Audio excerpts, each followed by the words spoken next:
One person that we have not seen on SmackDown in a while is Aleister Black. I got a little something to say about this. And this predated his wife being fired. So you can't blame this on what happened with Zelina Vega. I mean, maybe that didn't help. But this was going on before Zelina Vega got shit-canned a few weeks ago. Per the Wrestling Observer radio show, the reason that we have not seen Aleister Black on TV is because Creative, tell me if you've heard this before, Creative has no plans for him. He's been, quote, forgotten about. Those are the exact words that were used. He has been forgotten about. We heard recently another report that Aleister had floated internally, he had floated the idea of maybe going back to NXT. And the idea apparently fell on deaf ears. Well, apparently it did. It fell on deaf ears. Either it was just outright rejected or he never got any kind of response to it. In NXT, the man was unstoppable. He went undefeated. I think he went undefeated for something like a year. Before eventually he became the NXT champion. One year in the NXT year-end awards that they do every year, he won a whole bunch of awards. He was the breakout star of the year. He won the award for the feud of the year with Velveteen Dream. He had some incredible ring entrances during his time there that really, I mean, the fans reacted to him like he was a big star. The way they handled that character and the presentation of that character, the entrance, everything, the music, the entrances, everything about it, they handled it in the best possible way they could. And to that audience, in front of those people, he came across as a big star. He came across as a big deal. And he backed it up in the ring. Because you look at him, and he was a very quiet, silent type. I mean, there's nothing I would say overly exciting about him in that character. But then again, I mean, you think to a character like The Undertaker when he first debuted. There was hardly anything exciting about him either. But over time, he became a fan favorite. Organically, people just liked him because he was this unstoppable guy who would never sell, right? I mean, what was not to like? He just came off as this cool character, and I felt like Aleister Black could have been something similar like that and gotten over in a similar type of way on the main roster, very similar to the way that he did in NXT. He was more of a quiet, brooding type, but he can talk. I mean, you listen to him in interviews, he's a very articulate, very well-spoken guy. I mean, his verbal skills, him talking, is not at all an issue for him. He should have been one of the NXT stars who made it. For all the ones that don't translate well to the main roster, or who Vince McMahon doesn't like, Vince McMahon doesn't really see anything in this guy or in this girl, doesn't know how to use them, he should have been one of the ones who made it and was successful. He was protected. Even when he first came up, he was protected. And then he wasn't. And then it's as if they just lost interest in him. You don't need a wrestling radio show to tell you that. Just watch the fucking show. Plain as day, they lost interest in this guy. This year, he wound up wearing an eye patch like a pirate. They turned him heel. They took away his cool entrance. And he lost. A lot. In fact, the last match that he won was all the way back in July. And that was by disqualification. To find the last real victory that this guy has had on TV, you'd have to go all the way back to the month of May. He has not appeared on SmackDown at all since October 12th. When you fall out of favor with the wrong person, and we all know who that person is, it's very hard to recover from that. There was one tweet that somebody shared with me of a wrestling writer who talked about what a great job that Seth Rollins did this year with the Messiah character and how Seth Rollins got over new talents like Murphy and Humberto Carrillo and Aleister Black. What a success it was. Murphy benefited from his association with Seth Rollins, absolutely. You get no argument from me on that. And I'm glad to see him, in a semi-prominent role on TV doing well for now. Happy to see that. But how the fuck are you going to lump Aleister Black into that conversation and call that a success?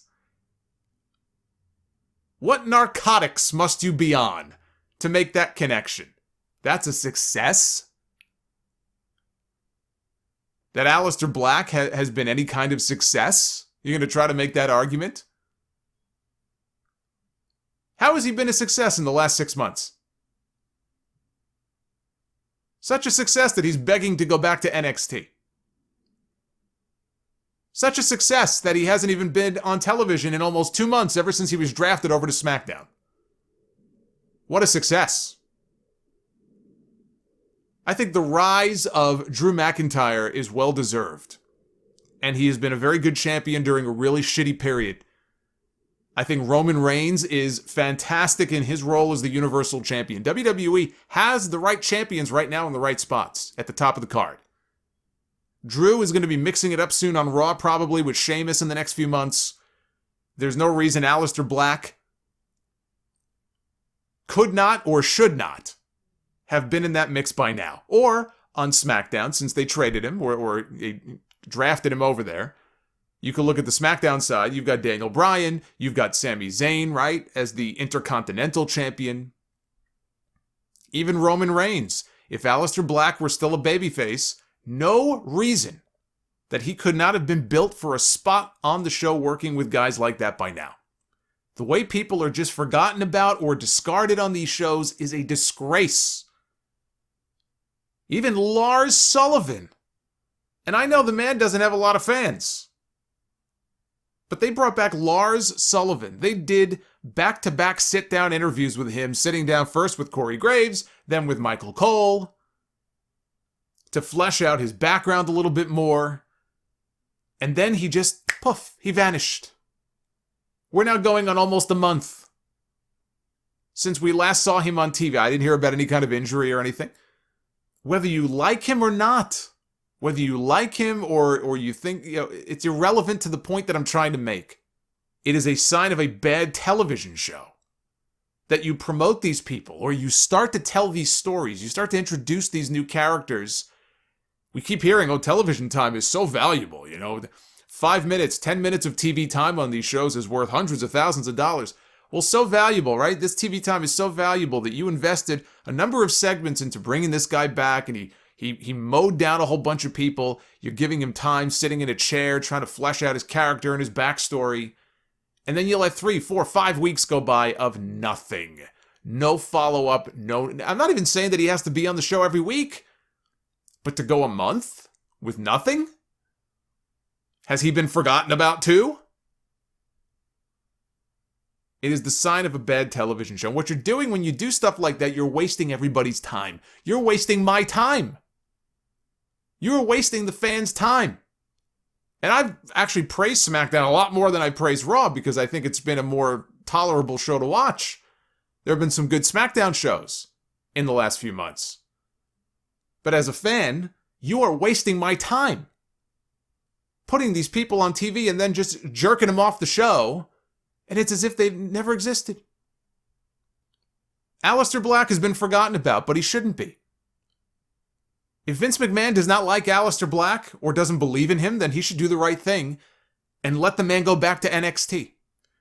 And if Triple H doesn't have any room for him down there, if the man wants to go, maybe he doesn't want to go, maybe he's content to stay, but if he wants to go, then you know what? Let the man go. Instead of wasting away in the background. I thought there were only 3 Forgotten Sons on SmackDown. Turns out there was a 4th. We also have injury update. I gotta tell you this. We have injury updates, quote-unquote injury updates, for Otis and Jey Uso. Straight from WWE. So, we talk about the dialogue and the language on TV. There is a WWE language. There's WWE speak. We hear it every week on TV. And it has extended into the injury updates on their website. I'm going to try to get through these with a straight face as I read this. says Otis was evaluated by WWE Medical following Jey Uso's attack. The evaluation revealed multiple areas of contusions. They do love their contusions. Remember when Triple H got dropped by Stone Cold upside down in a car at Survivor Series many years ago, and he was back on TV a week later with just contusions? I remember. Pepperidge Farm remembers. I certainly remember. But Otis had multiple areas of contusions and tenderness of the muscles throughout the thoracic spine region. Examination of the bony regions of the thoracic spine and ribs did not reveal any abnormalities. Meanwhile, Jey Uso was sent to the trainer's room following his match with Kevin Owens, and the ringside physician's evaluation revealed bilateral upper extremity weakness as a result of stretching of the lower cervical nerve roots from the chair strikes. The belief is that this weakness is temporary and should resolve over the next few days. In other words, they're fine, and they'll be back on TV this week. Who comes up with this shit? Who comes up with this? Stretching of the lower cervical nerve roots. He got hit with a chair. He's sore. He'll be back on TV on Friday. There's your medical update. Dr. Solomonster. See, I'm very efficient. You want a diagnosis, you come to me. I'll give it to you in people speak. I'll give it to you in plain English.